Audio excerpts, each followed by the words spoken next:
ভারতে বসে হাসিনা বাংলাদেশ বিরোধী প্ল্যান করছেন। বিএনপি নেতা মির্জা ফখরুল ইসলাম আলমগীরের এমন দাবিকে ঘিরে নতুন জল্পনা। বিএনপি নেতা প্রকাশ্য সভামঞ্চে দাঁড়িয়ে বলছেন 500 কোটির ভারতে গিয়ে এই বাংলাদেশের অবসান ঘটানোর হুকুম হচ্ছে। হাজার হাজার বছর ধরে আমরা এখানে আছি, এখানে কোনো অশান্তি হয়নি, অথচ ভারতের মিডিয়া এসব প্রচার করে অশান্তির সৃষ্টি করছে। আমাদের সবাই মিলে এই সময়টা পার করতে হবে। কি বলছেন বিএনপি নেতা মির্জা ফখরুল ইসলাম আলমগীর, শুনব। ভারতে গিয়ে তিনি বাংলাদেশে স্থিতিশীলতার অবসান করার জন্য হুকুম দিচ্ছেন। কিন্তু একটা জিনিস মনে রাখতে হবে, আওয়ামী লীগ তাদের দোষরদেরকে নিয়ে আবার ষড়যন্ত্র করছে, চক্রান্ত করছে।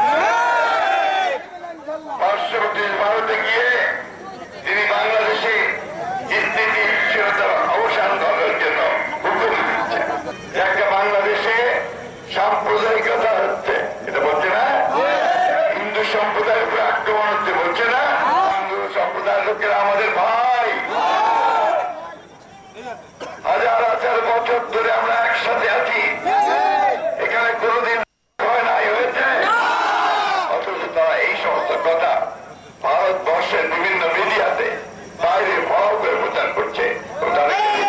একটা আবার একটা নৈরাজ্য, অশান্তি সৃষ্টি করতে চাচ্ছে।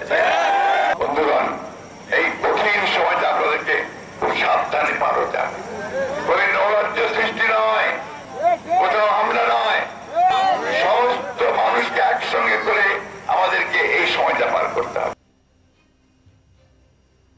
প্রসঙ্গত বলি, আবার বিপদে বাংলাদেশ। এবার স্বরাষ্ট্র উপদেষ্টা এম সাখাওয়াতের বক্তব্যে শুরু হলো অশান্তি। এম সাখাওয়াতের পদত্যাগের দাবিতে এদিন সরবে শুরু হয়ে যায় মিছিল। বাংলাদেশের স্বরাষ্ট্র উপদেষ্টা এম সাখাওয়াত এদিন বলেন, আওয়ামী লীগ একটা বড় রাজনৈতিক দল, একটা দলকে উনি স্বাধীনতার নেতৃত্ব দিয়েছেন। আপনাদের দলকে কেউ ব্যান করেনি, কোনো দলকে ব্যান করা খারাপ। জার্মানিতে নাৎসি পার্টিকে ব্যান করা হয়েছিল, আমাদের দেশে তো এমন কিছু ছিল না। ব্যান করা রাজনৈতিক ফায়দা হাসিল করার জন্য। আপনি হয়তো ঝামেলা করবেন, এই গন্ডগোল করার কোনো মানে হয় না। কি বলেছিলেন স্বরাষ্ট্র উপদেষ্টা এম সাখাওয়াত, শোনাই আপনাদের। আওয়ামী লীগ একটি বড় রাজনৈতিক দল, প্রচুর ভালো ভালো নেতা আছে। আমি এখনই আপনাকে নাম বলতে পারি কার ভালো নেতা। এই দলটা একসময় বাঙালিদের সেকুলার পন্থী দল ছিল, মিডল ক্লাসের। মুসলিম যখন ছিল সেটা ছিল আপার ক্লাসের। বাঙালি আপার ক্লাস মুসলিম লীগের ছিল, এটা মিডল ক্লাসের দল ছিল এইটা আওয়ামী লীগ। যে জন্য আপনি দেখবেন যে মিডল ক্লাস তৎকালীন ইন্টেলেকচুয়াল যারা ইউনিভার্সিটির এখানের ওখানে, তারা এখনও আছে। এখন অ্যাক্টিভ না থাকলেও তারা সাপোর্ট করে। একটা দলকে আপনি এত বড় মানুষের দল, যিনি এদেশ স্বাধীন করেছেন, এতে তো কোনো সন্দেহ নেই, কারো সন্দেহ থাকার কথা না। উনি স্বাধীনতার নেতৃত্ব দিয়ে, ওনার নামে মুক্তিযুদ্ধ হয়েছে, স্বাধীনতা হয়েছে। তারপরে তা বাকিটি সেই দল এরকমভাবে ভেঙে পড়ে যাবে যে লোকে এখন লুকিয়ে লুকিয়ে বেড়াচ্ছে যে আবার পেলে না কি জানি হয়।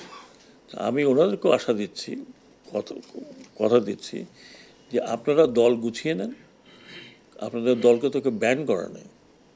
আর এই ব্যান করাটা, একটা দলের ব্যান করা, আনলেস সে যদি ওই ধরনের জঙ্গি না হয়, যে কোনো দল, পলিটিক্যাল পার্টি ব্যান করা with a bad culture, very bad culture. এখন আপনারা অনেকেই বলতে পারেন আমি একটু বেশি কথা বলি, শিওর, আই লাভ টকিং।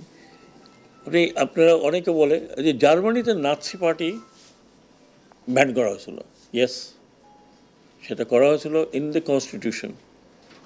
যে নাৎসি পার্টি বলে কোনো পার্টি কনস্টিটিউশনে দেওয়া আছে, কোনো পার্টি বিস্ময়ে কোথাও এই পার্টি হবে না, ইন জার্মান কনস্টিটিউশন। তার মানে আপনি নাৎসিদের বা নাজিদের বোঝেন, তাদের ফ্ল্যাগ, তাদের সিম্বল, তাদের কোনো কিছু যদি কেউ ধারণ করেন, ইল বি পানিশেবল।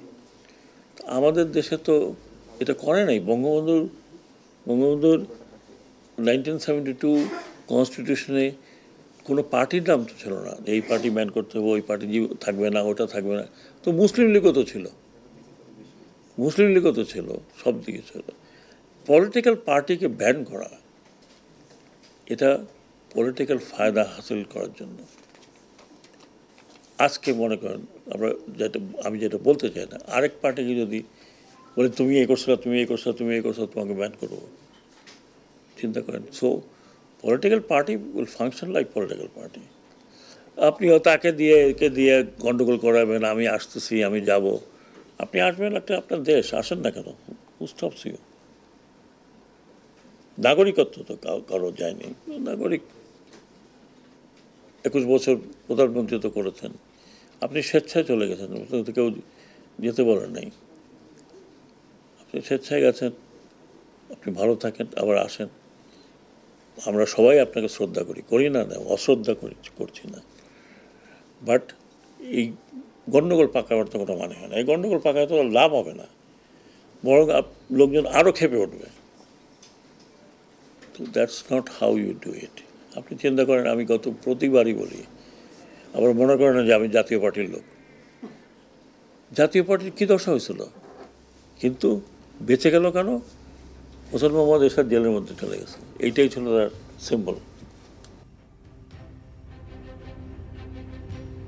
এদিন এম সাখাওয়াত আওয়ামী লীগকে দল পুনর্গঠন করতে বলায় তার পদত্যাগের দাবি তুলে শুরু হয় জেলায় জেলায় বিক্ষোভ। রংপুর, ঢাকা, সিলেটে দেখা যায় সেই ছবি। দেখুন সেই ভিডিও।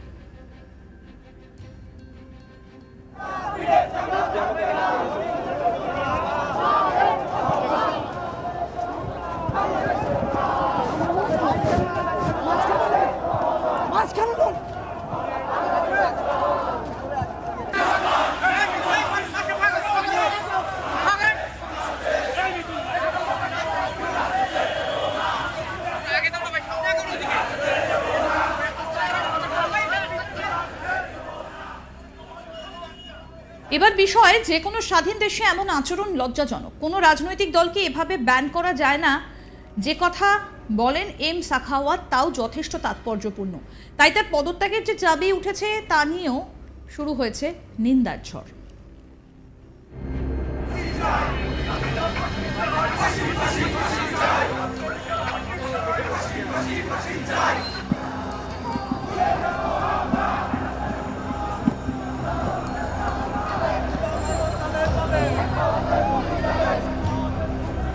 ভারতে বসে হাসিনা বাংলাদেশ বিরোধী প্ল্যান করছেন। বিএনপি নেতা মির্জা ফখরুল ইসলাম আলমগীরের এমন দাবিকে ঘিরে নতুন জল্পনা শুরু।